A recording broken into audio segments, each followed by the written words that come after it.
Good evening, everyone. I'm Mark Rozelle, and I am the Dean of the Schar School of Policy and Government.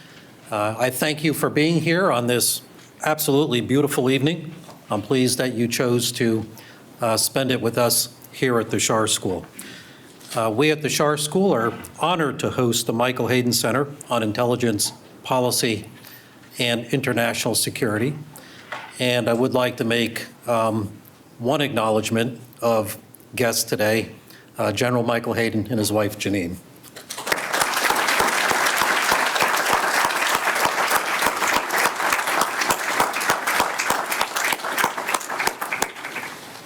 The Michael Hayden Center was founded in 2017 and has sponsored a number of these forums each year.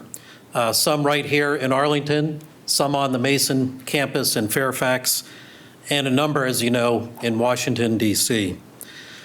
Now, I'm told by a lot of academic leaders, by the way, at George Mason University, that they have a great deal of difficulty getting audiences for their various programs. But somehow that is not a problem here. You keep coming and you keep coming, and we're very happy about that. This has really never been a problem with the Hayden Center programs that we have had, which have been among, or really the most popular of our forums and speaker programs. We've had a number of high-level leaders and scholars, been broadcast frequently on C-SPAN, made news with our programs many times, and people just keep coming to our events. I think it proves that there is a real hunger for substantive and nonpartisan discussion on key issues of the day, and we're here to provide that. The Hayden Center continues to grow and is embarking on additional contributions such as hosting visiting fellows, producing research works on intelligence and security policy, and generally amplifying its voice with nonpartisan forums and analyses during a time when it's really hard to break through all of the hyper-partisan noise coming out of Washington. The Hayden Center benefits from the guidance of two groups, and I want to acknowledge their contributions. We have a board of advisors, a group of distinguished representatives from the intelligence, national security, legal, corporate, and international security communities, and also a faculty advisory committee comprised of notable Schar School professors who advise the Hayden Center on how it can best meet the requirements and needs of the academic community.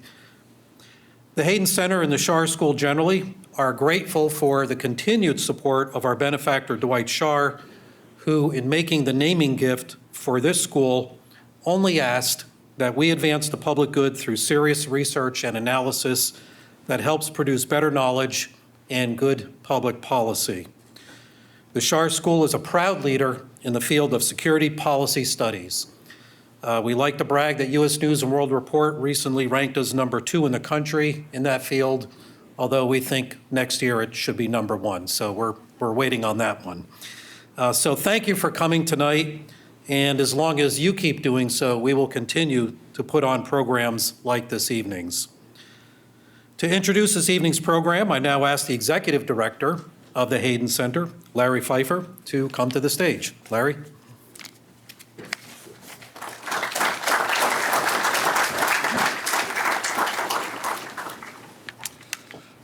Thanks, Mark. Thank you to the Schar School. We really are very happy to be here at the Schar School. Schar School has been a great sponsor for Hayden Center activities, and as Mark mentioned, very grateful to the beneficence of Dwight Schar in helping to fund our activities. So we're not having to charge all of you to come here. Mark had a lot of great things to say about the Hayden Center, and I'm, again, very grateful for him for saying that. You can really boil down a lot of what Mark said to 2 words, intelligence matters. Intelligence matters more and more every day in this complex world we live in. And that's what we're here tonight to do, is Intelligence Matters live. Intelligence Matters happens to be the name of a podcast that is hosted by Michael Morell and produced by Olivia Gazis. Normally, in the podcast, Michael interviews prominent and some not so prominent figures from intelligence and national security. But tonight we're going to turn the tables, and we'll have Olivia conducting an interview of Michael. Tonight's event's being taped for use on our social media, but also for use in the podcast, and will be available where all podcasts are sold, and where also available on the CBS radio network that is has affiliates all around the country. The format tonight, Olivia will conduct the interview with Michael. Then that'll be followed by a period of audience question and answer. You notice we've got 2 microphones at the ends of both aisles here. When it comes time for audience Q&A, just would ask you to queue up at the respective mics, and Olivia will call on you to ask your question. We would love it if you actually, that's what you did, is asked a question and not gave a speech. And we would also love it if you could introduce yourself, and if you feel inclined to provide very brief association of why you're here, that would be wonderful. Olivia Gazis is our moderator. Olivia is an intelligence and national security reporter for CBS News. She also, as I said, produces the Intelligence Matters podcast. She's a Fulbright scholar with a bachelor's degree from Princeton and a master's in journalism from Columbia. So Michael's going to get a lot of good questions, I think. She previously worked as an investigative reporter for the Hearst newspapers. Michael Morell, as many of you know, served 30-plus years at the CIA, starting as an analyst, focused on economic issues and East Asian issues, which are, again, prominent issues today, as we know. He rose to eventually lead the analytic cadre at CIA, and then ultimately serve as the agency's deputy director. And while deputy director, twice served as acting director, longer than anybody had in previous history had served as acting director. Having retired in 2013, Michael now serves as a national security expert for CBS News, hosts this podcast, and has also written a wonderful book, The Great War of Our Time, the CIA and the Fight Against Terrorism, from Al-Qaeda to ISIS. So if you've not had a chance to take a look at his book, you'll benefit greatly from reading through it. Michael's been serving as a senior fellow here at the Hayden Center since last winter, very graciously hosting many of our events. He recently joined the faculty of Schar School and will be teaching his first class in the spring semester at the graduate level. So any grad students here, I encourage you to be by your computer, ready to hit that registration button as soon as it becomes available, because I have a feeling it'll fill up quickly. With that, I would just remind everybody, we do have a reception following the event. It's across the foyer here in the large multipurpose room. Free food, free drinks. Please join us. You'll have an opportunity to perhaps say hello to Michael and Olivia and General Hayden and others. So with that, welcome Michael and Olivia to the stage.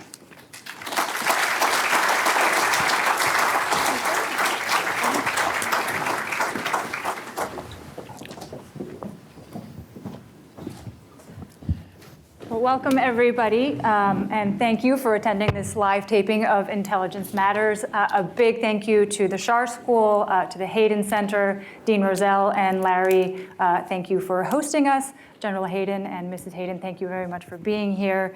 In the time that Michael has been hosting Intelligence Matters, I'm sure he's gotten used to asking all of the questions. Now he's finally in the hot seat. It's fun to ask the questions.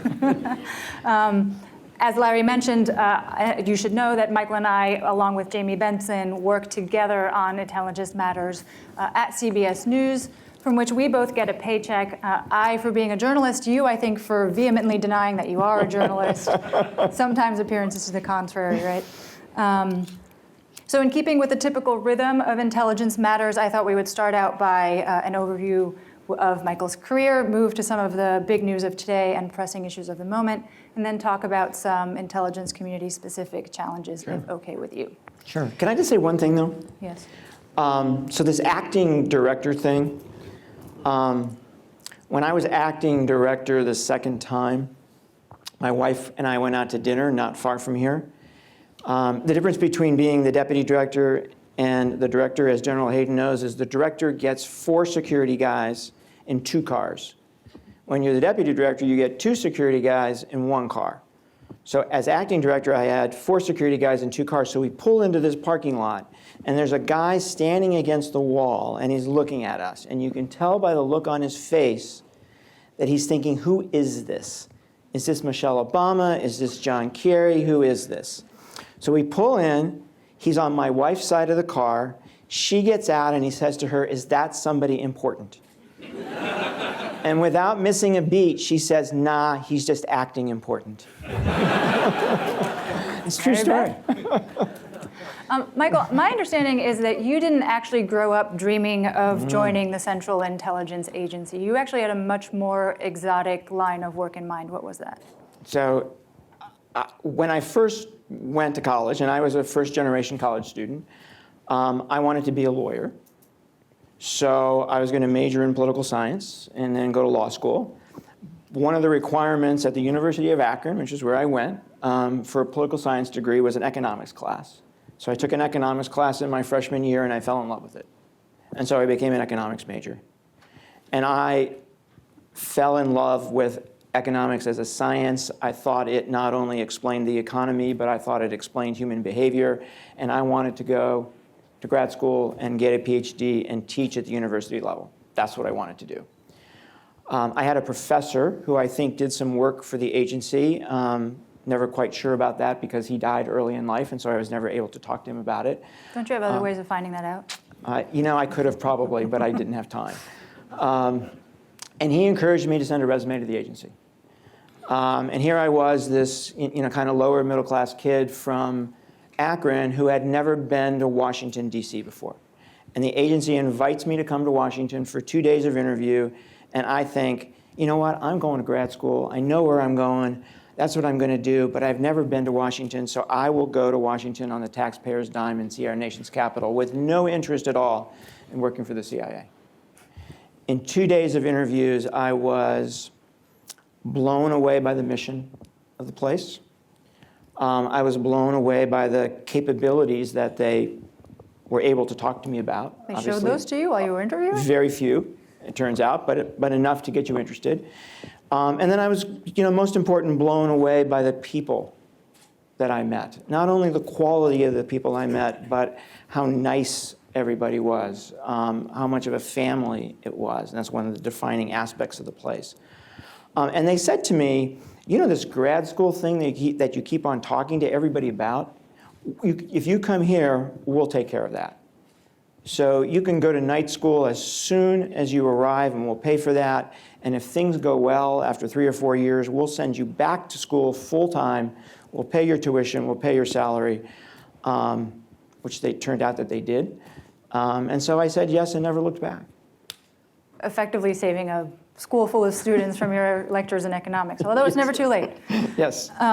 Was there a particular moment or person or event that you think was formative that convinced you that you wanted to spend your career at the agency, or were you just going to job? It's interesting. I did not feel comfortable my first 6 or 9 months. There was no onboarding program when I joined the agency. There was no analytic training program. I didn't have my first training class until I was 3 years in. And so I felt like a fish out of water, and I actually thought about leaving in that first 6 to 9 months. And then somehow I felt better and stayed. No, I think, except for that initial few months, there wasn't a single day that I didn't want to go to work. If Mary Beth were here, my wife, she would tell you, yeah, he's telling you the truth. I looked forward to Mondays, not Fridays. So I don't think there was one particular moment. It was the nature of the work. It was the meaning of the work in terms of keeping the country safe. It's how intellectually stimulating it is, and how intellectually challenging it is. The issues are never the same. They're different every day. So it is a really remarkable place to work. You spent a large part of your career on the analytics side of the agency. Can you just tell us briefly about how that is distinct from the other things the agency does and how it informs some of the other things? So the agency basically does 3 things. One is what I did, which is called all-source analysis. So it's taking all of the information that's available to the U.S. government and bringing it together with an expert who's been trained in how to do analysis, and that person tries to make sense of it for the national security team, for the President of the United States, for Congress, for the Secretary of State, Secretary of Defense. That's all-source analysis. By the way, that's why the CIA was created. It was created because the United States of America had all the information that it needed to know that the Japanese were going to attack Pearl Harbor. It just wasn't put together. So CIA was created to be the place where all that information came together. The second thing the agency does is what most people think of when they think of the agency is intelligence collection, both recruiting human beings to spy for the United States and then some very special technical kinds of collection that we really can't talk about. But those folks collect secret information that then goes into that pile that the intelligence analysts look at. And then the third thing the agency does, which is what a lot of movies are about, is covert action. So the President of the United States says to the agency, there's a policy objective that I want to achieve, and I want you, CIA, to help, but I want you to do it secretly, and here's the activities that I'm authorizing you to do as part of this covert action. So those are the three things. There's this lore that analysts and operators at the agency in particular don't mix very well, oil and water. Do you think that that is true? And if so, why might that be the case? So I don't think they don't mix well. The cultures are very different. And I think the best way to think about how different the cultures are is to look at the hiring profile. So the hiring profile for an analyst, critical thinking skills, oral and written communication skills, and intellectual curiosity, right? Not just wanting to understand the surface of a problem, but wanting to understand a problem in all of its depth and all of its complexity. The hiring profile for operations officers, interpersonal skills, incredibly strong interpersonal skills, incredibly strong emotional intelligence skills, and this is going to sound strange, but self-confidence to the point of overconfidence. Why? Because you can imagine that sitting across the table from another human being and trying to convince them to commit espionage against their own country is one of the hardest conversations you'll ever have. And boy, if you don't have a lot of confidence, you're not going to go anywhere near that conversation. So two completely different types of people you hire, two completely different cultures. And I think that's what makes the mix interesting. There's not, I don't think, any particular concern on either side about the other. Would you say that they're more enmeshed today than they maybe used to be? Absolutely, absolutely. And all along, right, it just didn't happen when Director Brennan actually brought all the pieces together. It had been in train long before that.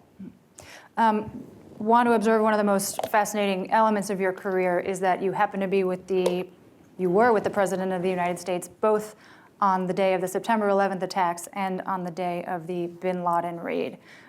What stands out to you about those days in particular? And did it feel on the date of the bin Laden raid like a bookend to your experience in any way, or did it not quite provide the closure that you might have expected it to? So, I remember 9/11 every minute of the day and every detail of every minute of that day. And quite frankly, it would take 3 or 4 hours to kind of walk through it all. But I think, to sum it up, I'd say it was a mixture of the intensity of doing my job with the surreal. So an example of the intensity of doing my job, the President asked to see me on the flight from Barksdale Air Force Base to Offutt Air Force Base. So it was the President, me, and Andy Card, the White House Chief of Staff. And the President looked me right in the eye and said, "Michael, who did this?" And I told the President that I had not seen any intelligence yet that would take us to a perpetrator. And he said, "I understand So I said, "What you're going to get is my personal opinion." And he said, "Michael, I understand the caveat," and I move on. I told him, "Mr. President, there's 2 nation states with the ability to do this, Iran and Iraq, but neither one has anything to gain, and both of them have everything to lose from doing something like this." I said, "No, when we get to the end of the trail, we're going to find al-Qaeda and Osama bin Laden," and I told him I would bet my children's future on that. He then very quickly said, "When will we know?" Which, as General Hayden knows, is the kind of direct question that you get from a president, particularly President Bush. There is no answer to that. When will we know? So I fell back on something that analysts rely on to a very significant degree, context. So I provided him some context. So I said, "Here's how long it took us in previous attacks. East Africa bombings, 2 days to figure out it was Al-Qaeda. USS Cole, several months to figure out it was Al-Qaeda. The Khobar Towers bombing in Saudi Arabia, almost a year to figure out the Iranians were behind that attack. So I said, Mr. President, we may know soon, or then it may take some time. That's kind of the example of doing my job. An example of the surreal, and there were many, many moments. On final approach to Andrews, the president's military aide was looking out the left side of the aircraft, and he waved me over. And there was an F-16 on the wingtip. He said, they're from the DC Air National Guard. There's another one on the other wingtip.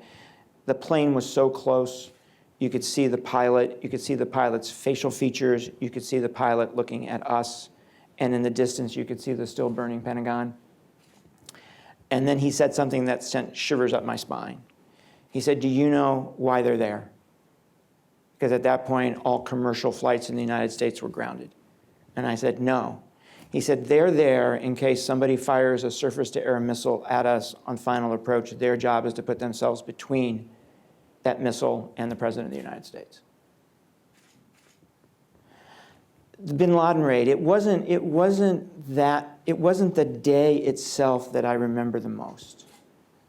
The two moments that I remember the most about the bin Laden raid were the first time I heard about it. So in August of 2010, the head of our counterterrorism center said to Director Panetta and to me, I need to see you alone.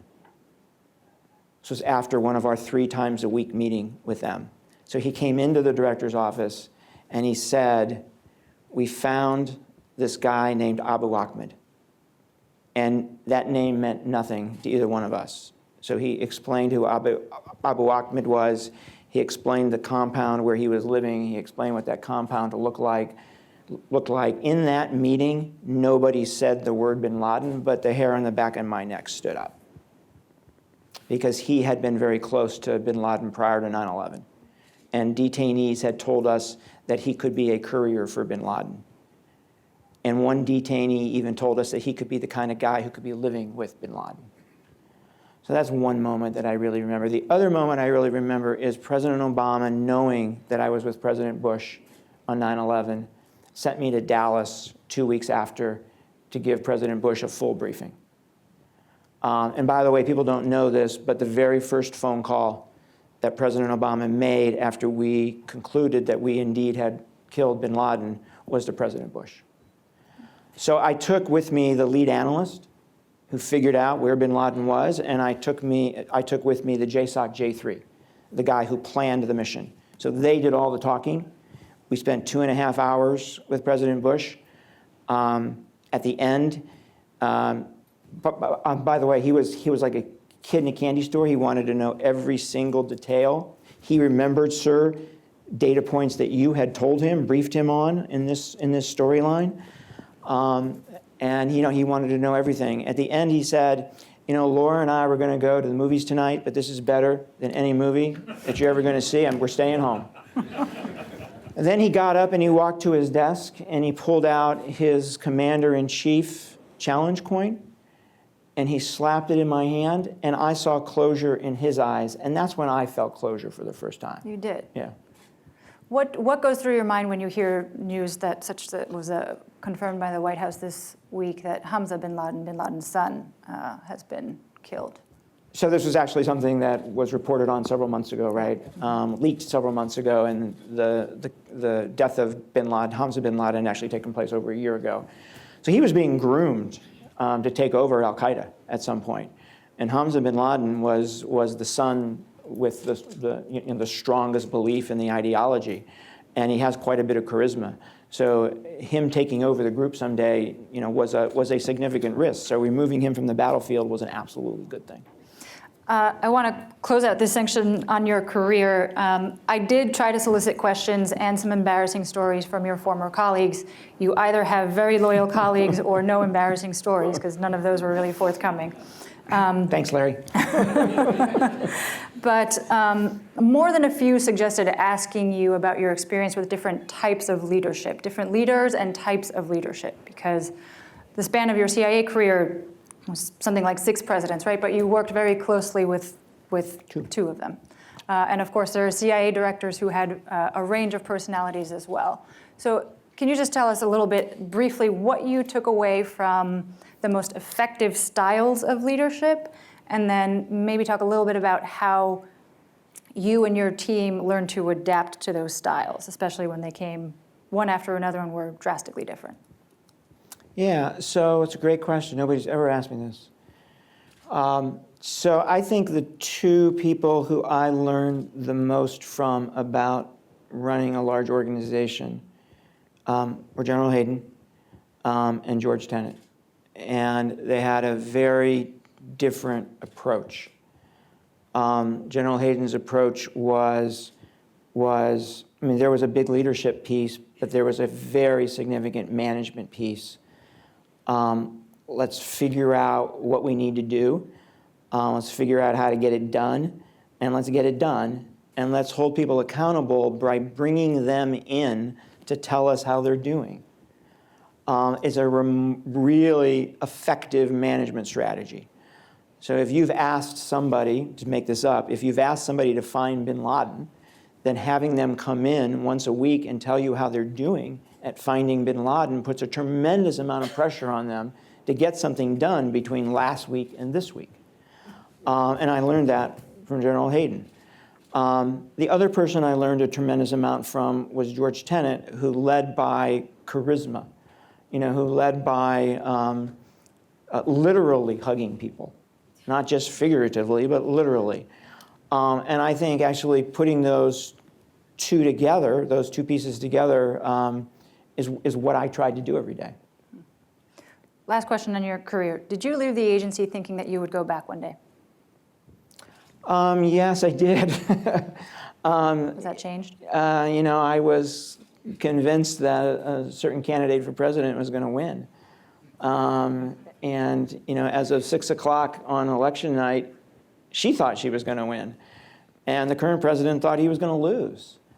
And that turned out different just a few hours later. So, yeah. We'll revisit this question later on. I want to get to some of the It was a news of long the drive. day. I was in Chicago at the time teaching a class.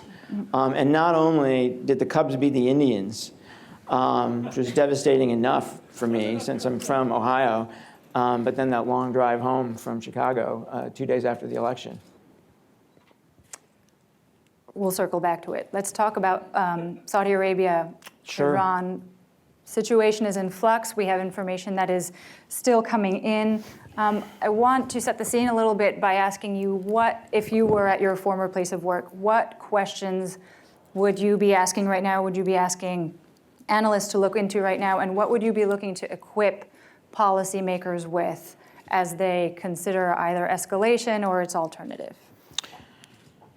So, there's fundamental questions about, the first question is what happened, right? What weapons were used in the attack, and where did they come from? And if they didn't come directly from Iran, did the Iranians have a role in where they did come from, whether it was somewhere in Iraq or whether it was somewhere in Yemen, right? So that's kind of question one. Question two is, what are the Iranians thinking? Right? If the answer to question one is it either came from Iran or they were involved, right? What are the Iranians thinking? Help the president think about that. What are they trying to achieve? Why did they do this? And then I think step three is, as the policy process moves forward, is to help policymakers think about the potential implications of their policy options. So one policy option is to do nothing. That's what the president chose the last time the Iranians attacked. Unmanned U.S. drone. Policy option in this case is to actually counterstrike. What are the implications of each of those, right? So the policymakers can think about it. Those are the kind of three things that I'd be focused on. But I think the first one, and what the intelligence community is probably wrestling with right now, if they haven't already figured it out, is what happened.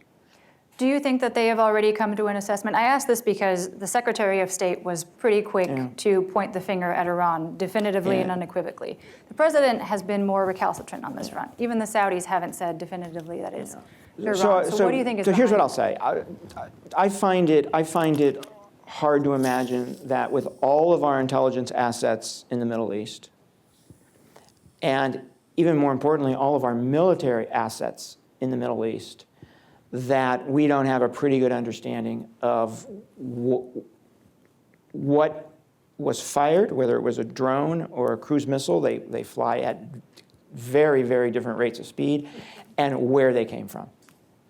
Anything that would be fired from Iran would show up on U.S. military radar. So I think we have a pretty good sense. But on the question of attribution, how murky does it get when, for example, it can be an Iranian-made weapon, it can be staged from Iran, but it may not have been, to use a phrase, Iran may not have pulled the trigger. Yeah. How much does that make the So question of if it's not from Iran, right? If it's from Iraq or from Yemen, which seems less and less likely, but if it's from Iraq, then you have to look into the relationship between that particular group that launched it or fired it and the Iranians. Now, I'll tell you with absolute certainty that the Iranians provide drones and the explosives that go on them and the training and how to operate them to the Houthis. We know that. The UN said that publicly, which is why I can say it publicly. And so you know a lot of this in advance. But if somebody else, if a proxy is doing it for you, that fact makes it more difficult to attribute the attack to the ultimate source. But it's pretty clear, Shia militia in Iraq or the Houthis in Yemen, that whatever was fired was either provided by the Iranians in whole or provided by the Iranians in pieces. I want to ask about proportionality because it's been sort of a recurrent question as the Iranians have gotten more aggressive and yet still have taken actions that land arguably below the threshold of armed conflict. What would you say, what do you think is the range of options being considered right now? Yeah, so I don't know what the range of options being considered, but here's what I would tell you would happen in a normal administration. And I just say that because this one's a little abnormal. And so it's harder to think about what's actually happening right now. But in a normal administration, you would make sure you got the intelligence picture as good as you could get it. Assuming that took you to a launch from Iran or a launch from an Iranian proxy, then you're going to figure out, okay, what are my policy options? What do I want to do about this, right? Do I want to respond or not? I believe that we need to respond here. I think this was, particularly if the attack occurred from Iran. The attack occurred from Iran, that is an act of war. Not just a terrorist attack, it's an act of war. So I think we have to deter the Iranians, and so I think we have to respond. But there will be a debate about that, right? The third thing I'd want to do is I would want to ensure there's proportionality. Because there is a risk that a U.S. counterstrike on the Iranians would take you to a larger war. If the Iranians thought that a U.S. counterstrike was going after their leadership or was designed for regime change, then they might just let it all loose. So you got to be extraordinarily careful and be proportional. And I think proportional in this case would be going after those sites where the missiles or drones were launched from, and maybe where they're stored. And that's it. I mean, somebody said to me earlier today, would you go after the oil infrastructure in Iran? Absolutely not. Oil infrastructure should be off limits. And then the last thing I'd want to do, or the two last things I'd want to do, is would want some of our partners to come with us. I'd want the Brits to come with us, or the French to come with us, or the best outcome, maybe both of them. Because I wouldn't want this just to be the United States.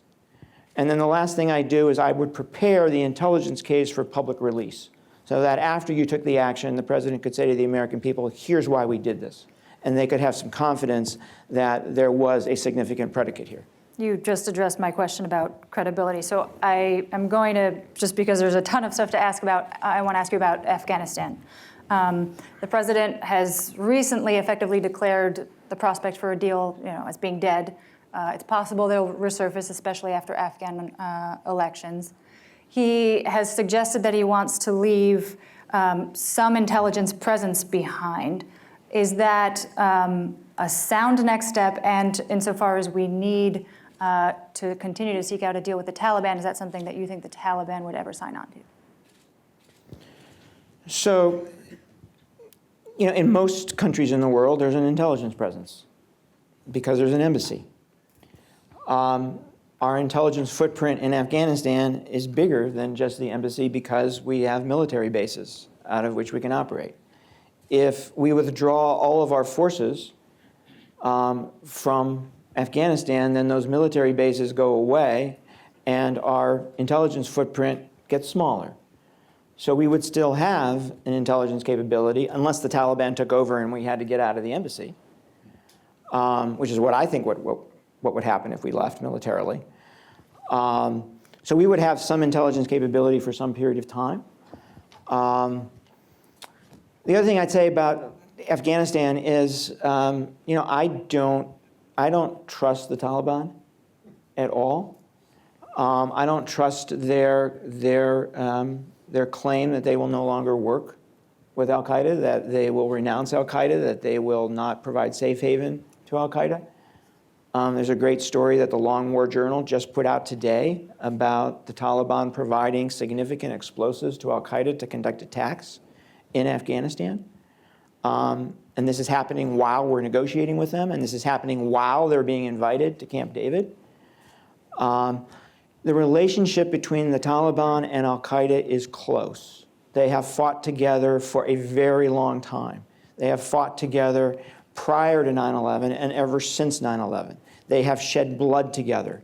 Their families have intermarried. They're extraordinarily close. There's going to be no separation between the two. And you think that sinks prospects for a deal, sort of, no matter what it is? No, or do you think look, that there is one to be struck? Look, I think the folks who negotiated the Vietnamese peace in Paris knew exactly what was going to happen when we left. That the North Vietnamese would not live up to their commitment not to send troops south. 2 years later, the embassy in Saigon fell. I think the people in Paris knew that, and I think a good number of the people negotiating with the Taliban knew exactly what was going to happen if the United States left. So the Taliban would take over again. So there's really two choices you have, I think. One choice is to stay, and one choice is to make the argument that staying in Afghanistan for the long term is the equivalent of U.S. forces being in Western Europe during the Cold War, or U.S. forces being in South Korea for the last X number of years, that this is a long-term commitment. So that's one option. And if that's not politically feasible, and I'm the first one to tell you that if you're going to put American forces somewhere, it's got to be acceptable to the American public. So if it's not, then your second best choice is to build a capability somewhere in the region. I don't know where that would be, but build a capability somewhere in the region where you can watch al-Qaeda and ISIS, and you can have a military capability to degrade them if you need to. I want to stay on the topic of deals, but I want to switch to North Korea, just because it's a whole globe to talk about. Is there value, do you think, in the president closing an eye to some of the short-range missile and other weapons tests that Kim Jong-un has carried out? Do you think that is an instance of Kim pocketing a period of American benevolence, or do you think that is laying useful groundwork for potential future nuclear talks? I'm going to broaden the question just a little bit. I'm going to say that I think there's an argument for a president to chairman relationship. And maybe maybe mine would be a little bit different than the president's. But I think it's impossible to overstate the degree of distrust in North Korea of the United States. The reason that Kim Jong-un has these weapons is because he so distrusts the United States. He believes the United States wants to overthrow him and his regime and reunite the peninsula on the South's terms. That's why he has these weapons. And so if you're going to break down that, if you're going to get to a deal someday on strategic weapons, you've got to break down that distrust. And I think president to chairman is a way to do that. Bill Clinton was thinking of going. At the end of his presidency, he was thinking of going to North Korea. So President Trump wasn't the first one to think about a personal relationship as a start here. I think where the administration has failed is that they haven't taken that relationship that the president and Kim have built and turn it into a negotiation. And so it's not the short-range stuff that concerns me. It's the fact that they continue to make fissile material for nuclear weapons, and they continue their long-term ballistic missile development. Now, they're not testing, but they're still working on everything, and they're still adding to their stockpile. So Kim's pocketing that, and he's pocketing the domestic political benefits of being seen with the President of the United States and pocketing the international legitimacy that comes with that. And so our failure has been the failure to turn that relationship into a negotiation. And so I think it's incumbent upon the president to basically say to Kim, look, our relationship is going to be over unless we get to negotiations. That's why we're talking. Do you think you should go to Pyongyang? I don't think he should go to Pyongyang. He's been invited. I think he should pick up the phone and call him or send him a letter that says, dude, right? The reason that we have this relationship is to get to negotiations. So let's do that or this relationship is over. China. Maybe not those exact words, but that idea. Dude, maybe I was in the never a heart. diplomat. Yeah. China. Just because I've heard you and plenty of other senior national security officials say that it is the top long-term strategic threat facing this country, relative to where we were at the start of this administration, and since the release of the National Security Strategy in 2017, do you think that we are better postured than we were vis-a-vis China, and are we thinking more clearly about what needs to be done? I don't think so. Look, I think this is the most important bilateral relationship in the world for what the world's going to look like in 10, 20, 30 years. And it is the most important because the range of outcomes in this relationship is so large, ranging from the kind of cooperation we saw between President Obama and Xi Jinping on climate change, all the way to war at the other end of the spectrum. And I think there are a couple things that are pulling us in the right direction and a couple things pulling us in the wrong direction on that spectrum. I think one of the things pulling us in the right direction, and I think we should take advantage of this, the last trip I took as deputy director was to China, and I came back and I said what I'm about ready to say to you, to President Obama, is I saw plenty of areas of national security where Chinese and American interest overlapped. The Middle East is a great example. Stability in the Middle East is every bit as important, if not more important to China than it is to the United States. They're unhappy that the North Koreans have nuclear weapons. They're worried about instability on the Korean Peninsula.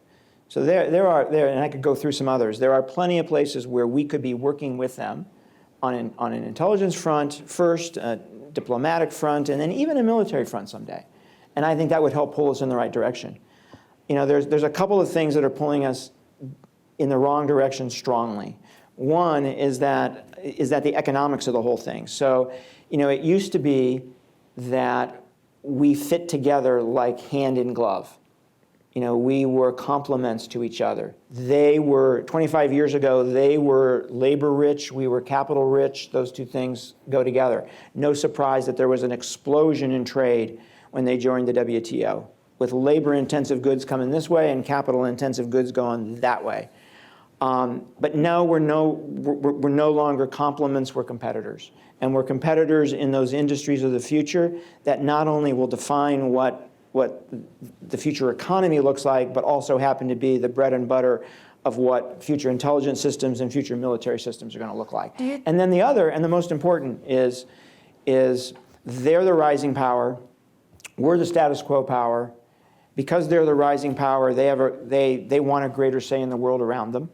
Guess who has that say today? We do. We don't want to give it up. How does that get resolved?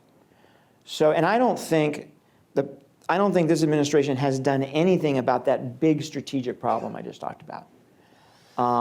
We're very narrowly focused on trade and trade deficits and, steel and aluminum and when we should be worried about other things on the economic front, and we should be worried about this bigger strategic There have problem. been strides made on the security front, too, not to come to the administration's defense, but I also have time as a menace, so I want to ask you about a big story that happened last week on reports of the exfiltration of a CIA asset from Russia, who we understand to be integral to the intelligence community's assessment in 2016 about Putin's strategic intentions. I want to ask you about a particular angle of those stories because there was some media speculation that this individual was living in the United States under their real name. Under what circumstances would the agency abide a former asset living under his or her real name in the United States? So I'm not going to answer that question. I'm not going to answer that question. Here's the question I will answer. So what struck me about this whole thing is, when the story first broke, CNN says that the reason this asset, they used the word extracted, by the way. The word is exfiltrated, which, gave me a moment of pause and wondered about the quality of their sources. But they said the CIA did this because the CIA couldn't trust the President of the United States.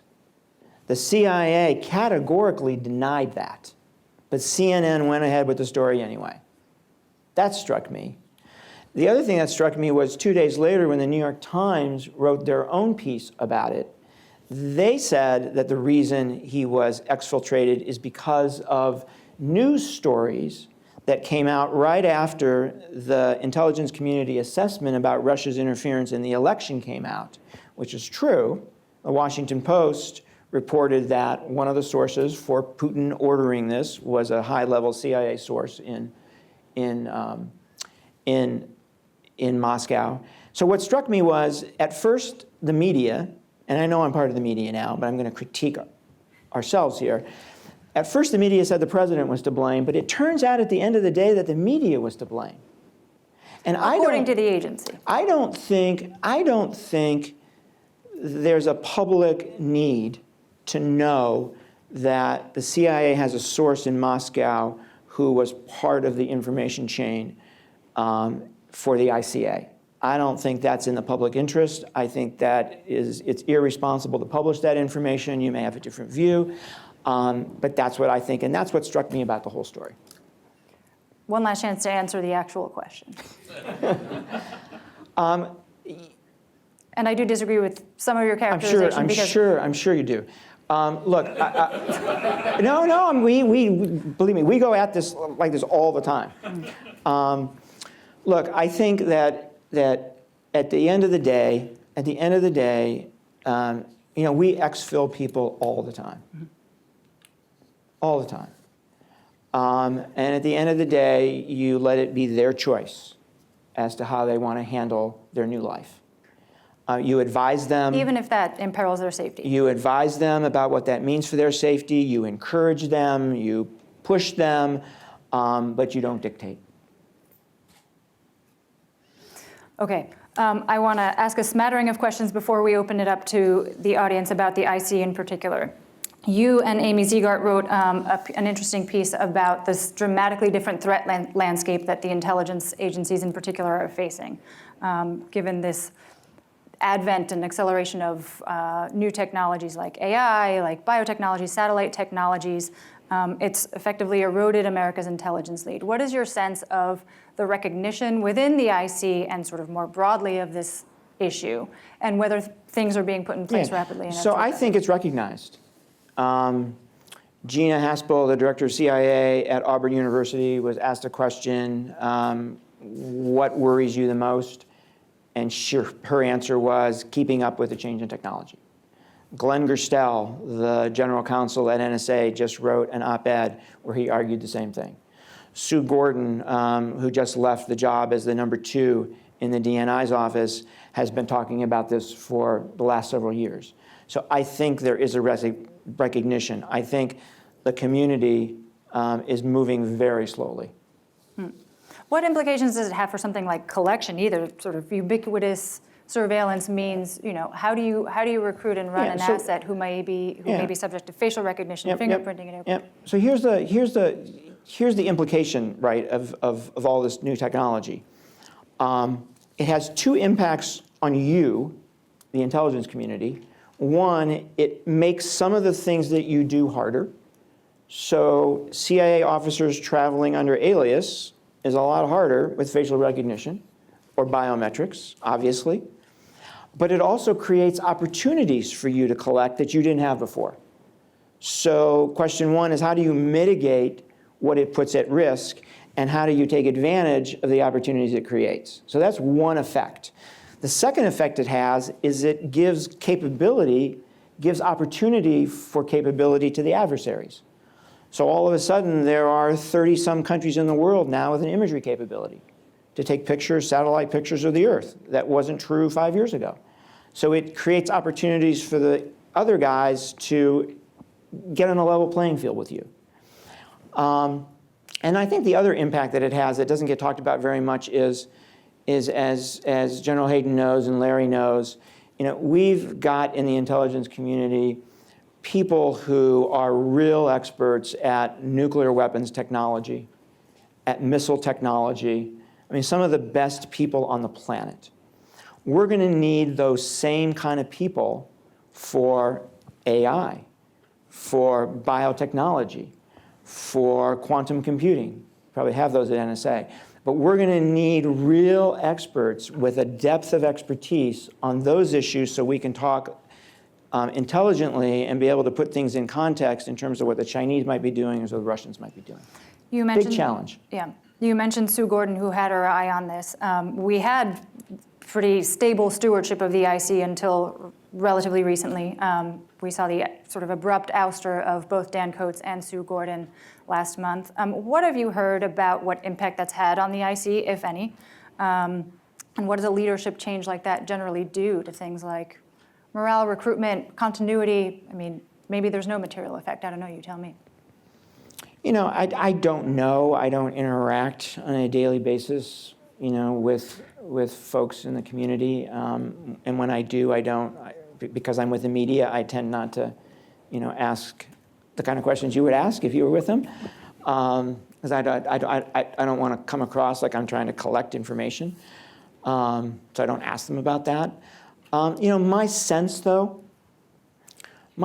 is that they've kind of gotten used to this president. That when he says something about the intelligence community that is not appropriate, that there's more of an eye roll now than there is concern. And I think some of the younger people that I have talked to, the sense I get from them is that this will pass. He won't be president forever. And we're going to be here for a lot longer than he is.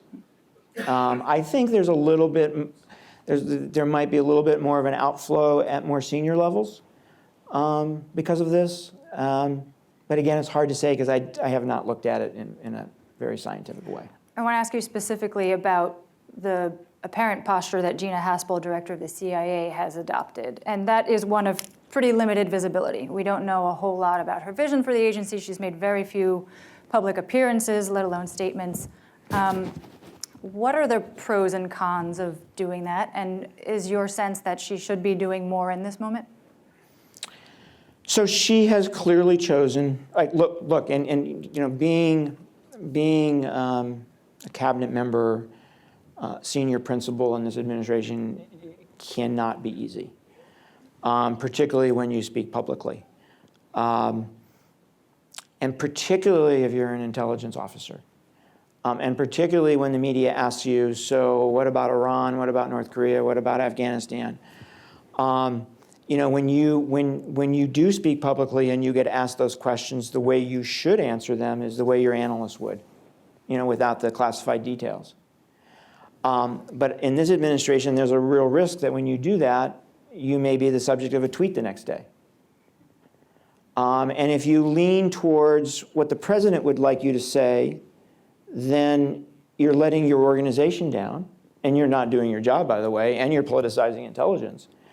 But if you lean towards your building, and what you should be doing is saying, here's what the analysts think, then you put your relationship with your boss at risk.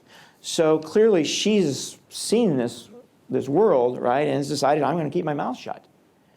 It is too much of a risk to speak publicly. And when she has on 2 occasions, they've actually scripted the Q&A so that you have to write questions down, right? And then they kind of go through the questions before they figure out which ones they want to ask her. So the whole thing is scripted. Here's what you lose, I think. I think you lose 2 things. I think transparency by the leadership of the IC is very important for 2 reasons, and you lose both of them. One is, I think it's very important for the leadership of the IC to talk about the issues that you and I have been talking about. It's really important to know on an unclassified basis what CIA thinks, what DIA thinks, because it then frames the public debate about those issues in a way that it doesn't do if you're not out there talking. You lose that. The other thing you lose is these are secret intelligence organizations operating in a democracy, and the American people need some confidence that they're being run well and being run wisely and being run legally, and putting the leader of an agency or the community out there on a regular basis to be seen and heard and coming across well, gives the American people confidence that the community is doing what it's supposed to do. And you lose that too. So she's in a unique position as a current. You're in a unique position as a former, although not as unique as it used to be. I just want to ask you, before I swear to opening it up to the audience, what does your calculus look like when you speak publicly? You can either talk only about the facts, you can talk about sort of the political moment that we're in, you can talk about, you can sort of peel back a bit of the curtain of what the intelligence community does and is actually like. Some formers have gone more in one direction than the other. How do you, again, make that calculus and have some of your fellow formers made the wrong decision and how much they've said? So I think everybody's different, right? The calculus that I've come to over time is to critique policy and not the person. And the reason that I've critiqued whatever, intelligence policy, national security policy, whatever it is, but not the person. And the reason I've chosen that is because I think if I critique the person, then half of America is not going to listen to me about my critiques of policy. So it's more of an attempt to reach more people than it is fear of being tweeted about. But that's the calculus I've made. You made a calculus in 2016 to endorse Secretary Clinton. You've since talked about that and said there were downsides to doing so. What is your thinking going into 2020? Do you see yourself openly endorsing somebody, or do you see yourself I don't know refraining? yet. We'll see who the nominee is, how I feel about that person, where I think our politics are, whether I think my voice matters or not. So I think it's probably too early to say.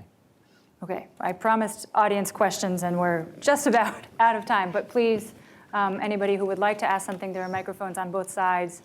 I guess we'll start over here.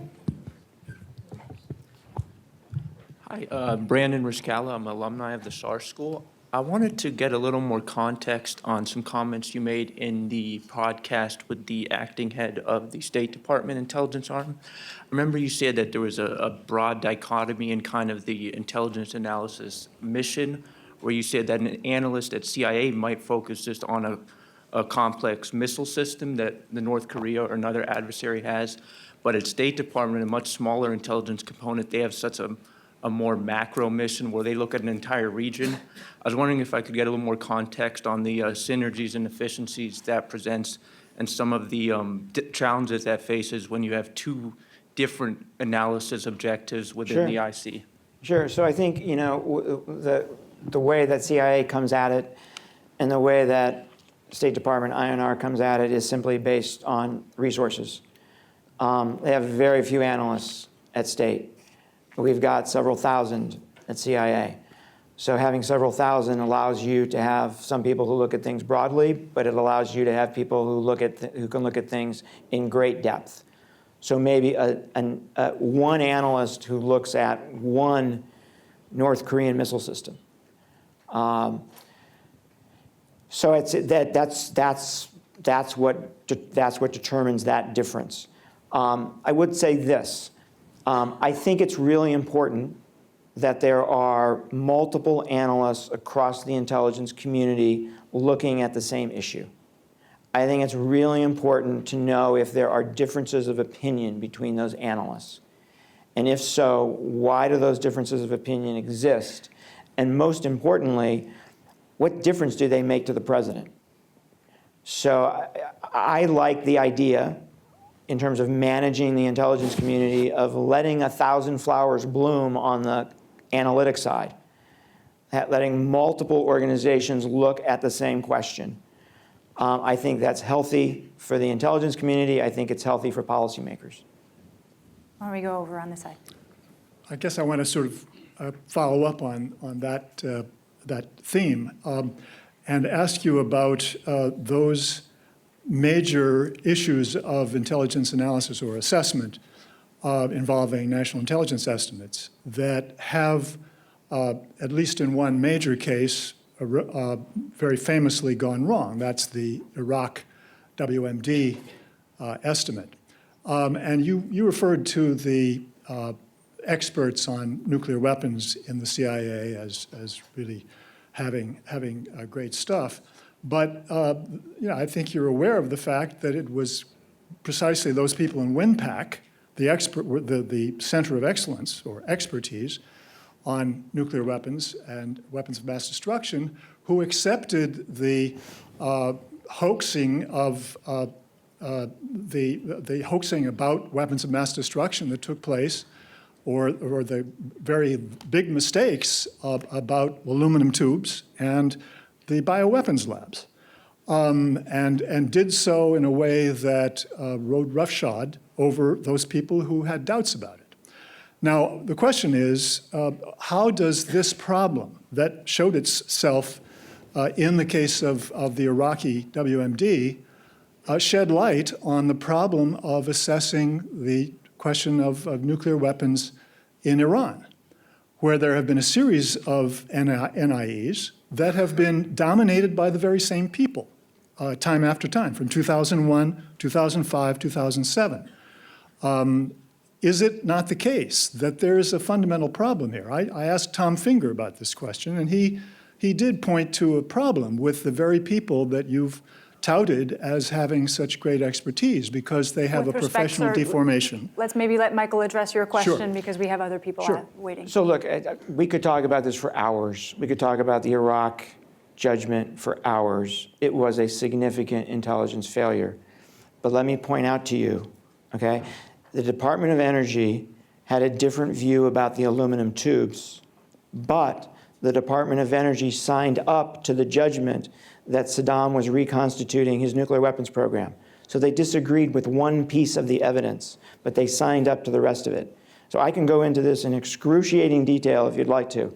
But the center of analysis is at CIA, but that doesn't mean that the other agencies are shy about putting their views on the table.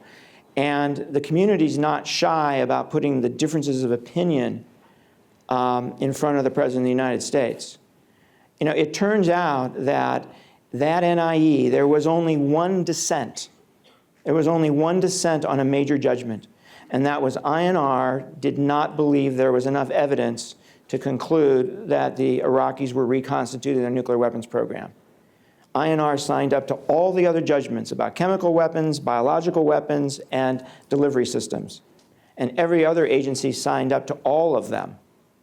So this was not CIA running roughshod over the rest of the community that somehow had it right. But I would love to sit down and talk with you over coffee for a couple hours about it. Let's do it. Okay? Go over here. Thank you.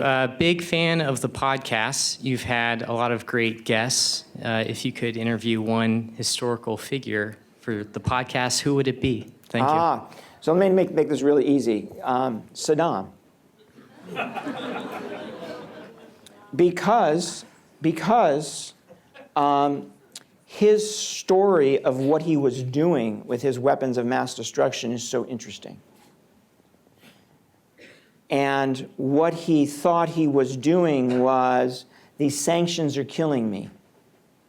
The only way to get these sanctions off my back is to stop my programs. But I don't want the Iranians to know it. So I'm going to hide it from everybody. But I know the CIA is so good that they will be able to know what I'm doing and tell their leadership, and therefore the sanctions will go away, and then I'll restart the programs. So he overestimated the capabilities of the U.S. intelligence community, interestingly enough. So I would love to talk to him about how he thought about all of that. That's a very good question. We'll get right on that. Yeah. Hi, my name's John. I'm an undergraduate sophomore at George Washington University. So I wanted to hear a little bit more about your thoughts on the public's need to know versus their right to know on things that the intelligence community does. How do we strike a balance between secrecy and transparency when we need it? So it's a great question, right? And, you know, I made the point earlier that I think it's important that the American people have a basic understanding of the main judgments the community has about the threats facing America. You know, the Congress believes that too, which is why every January it brings the leaders of the intelligence community up for an open hearing. I think that's very important. But I think off the table are how we collect the information that we do. You know, I've had a lot of reporters say to me over the years, I'm going to publish this. And I said, if you publish that, we risk losing a capability. And they say, surely the terrorists must know you do X, Y, or Z. But I'll tell you that Osama bin Laden used to make a lot of phone calls until the New York Times published that we could intercept his phone calls. He never made another phone call for the rest of his life. And you say, well, wasn't he smart enough to know before that we could intercept his phone calls? Well, I guess not. So I think that's where I would make the divide, right? I do think you need to be out there talking about the legal basis of what you're doing as well. I think that's really important for the American people to know that we're not violating U.S. law. We're not violating the Constitution. So I think the aspects, those are the aspects of what you talk about, and that's the aspect of what you don't talk about. Go over here. Hi, Michael and Olivia. So Hi. nice to be here. I have to say, last week's podcast, you weren't even done announcing that there was a live show, and I was already, how can I get my tickets? My name is Francesca. I'm a recent college graduate from Siena College in Albany, New York. And your podcast has really inspired me, well, fueled my inspiration to pursue a career in national security. You have fascinating guests, and I do say you have That's great... the purpose of the podcast, by the way, right here. This is it. So I was wondering what your personal piece of advice would be to someone like me interested in a career in intelligence and national security. To be able to get a job there, or What's like the first step for someone who just graduated from undergrad? Where would you point them? What advice would you give them? so I would apply. I would apply. You know, the analysts who get a job there, 2/3 MAs, 1/3 BAs. So I would apply. You know, what does a good application look like? Courses that, in terms of your coursework, courses that teach critical thinking skills. Interest in a particular region of the world and a language to go with it. And you shouldn't be trying to guess what they might be interested. You should follow a region of the world that you're passionate about, right? Because that's where you're going to do the best. International travel, the more the better. There is a trade-off later with getting your security clearance, but that's a different story. But the people who will hire you, the people who will want to hire you, will want you to have that travel, preferably to the part of the world that you're interested in. Read as much as you can about the part of the world you're interested in. Talk to as many people as possible. That's what I would tell you. Great, thank you so much. Welcome. Unless you want to be an operator, in which case you In want which to case- work on your confidence to the point of overconfidence, right? Yeah. Over here, please. And maybe we'll go just another 5 minutes to be respectful of everybody's time. So, Sure. Thank go you ahead. for your time. I'm Nathan. I'm a graduate student at Georgetown University Security Studies program. I'm also a grad from Hopkins Nanjing Center. So I wanted to ask more about 5G network, and it's not really easy to do, and this capability, I think China hasn't been able to do it, and the US is still working on it as well. I think at a point, countries, since it's not that easy to do, countries will have to pick whether they want to use Huawei or not, and the United States also has a stake in countries that will choose, 5G networks. What do you think will be the case with other countries having to decide to choose which country they want to work with? And also, how does that affect the US-China relationship?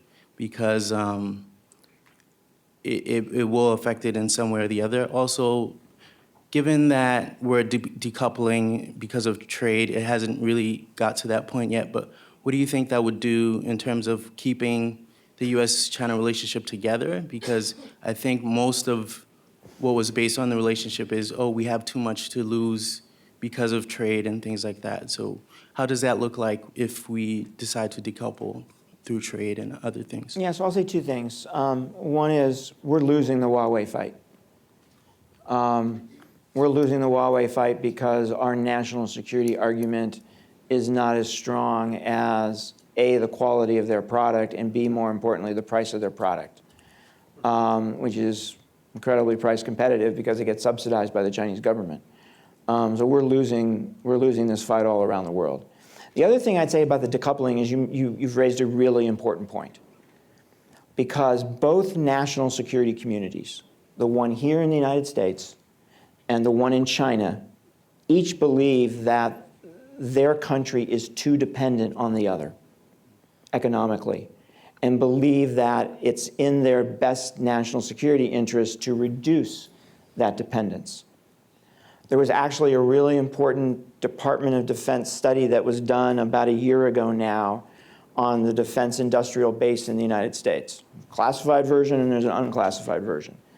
The unclassified version simply says that we are way too dependent on China. The classified version actually gives you numbers that would frighten you.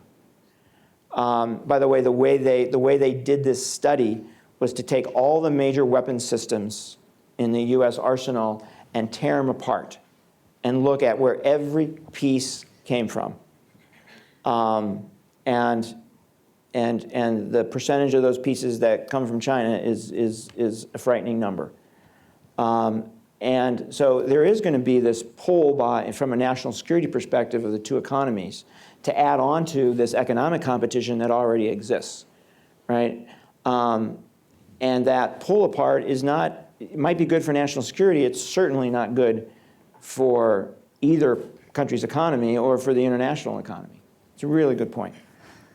With apologies to the other people who are waiting, maybe Michael will, Right. if you'll oblige, and you can ask them at the reception. I don't want to keep people from food and drinks any longer. Just a last note. So, Michael, your long-held dreams of being a professor come true later this spring. Do you have a syllabus all prepared? Do you have I a do title not for have your the syllabus course? prepared yet. I've begun to work on it. Look, there's two things I've done since leaving government that give me a sense of meaning. And there's an awful lot of meaning from going to work at CIA every day. Those two things I've done since leaving government that give me meaning are talking to the American people through CBS about what's going on in the world, number one, and number two is spending time with college students, the next generation, the people that are going to inherit this mess that we've created. So I can't wait to spend more time at George Mason, and I can't wait to get in the classroom. Great. Thank you again, everybody. All right, thank you all for coming out and spending your quality time with us. I'd ask you to please go ahead and proceed across the foyer to the multipurpose room where there's food and drink waiting. Go over there quick, and I promise you our guests will come over and you can chat with them over there.